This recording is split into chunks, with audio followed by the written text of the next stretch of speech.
In the news from Jamaica, Finance Minister Dr. Peter Phillips is pleased that the government has been able to have a significant number of public servants sign on to its 7% wage offer.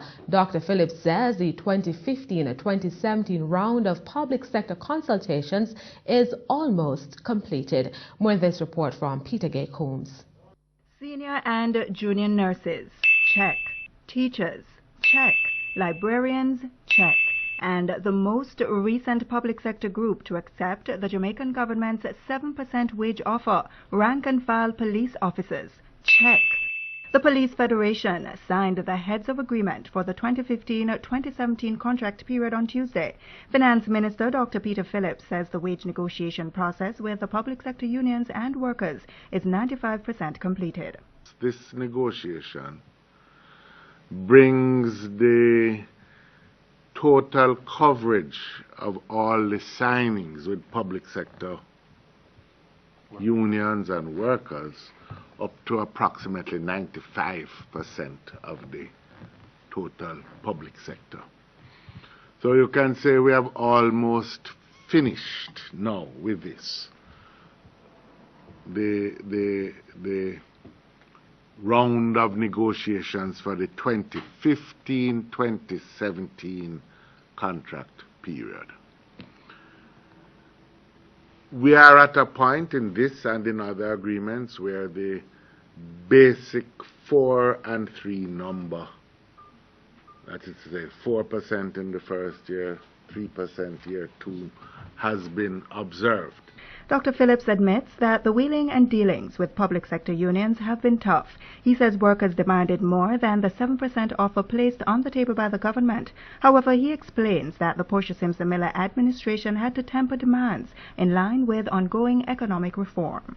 We have approached the implementation of our economic reform program and the negotiations on the basis that we, all the groups, are in this together, and that whatever we commit to on the government side, we will deliver, and that we are absolutely honest about what we cannot commit to because we cannot afford it.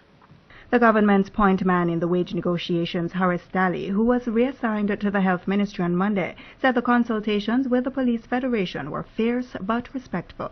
I have always had with the Federation a friendship after we leave the room. In the room, you would believe we are enemies. But once we have closed the negotiations and we go through the door, you would be amazed how the relationship is outside.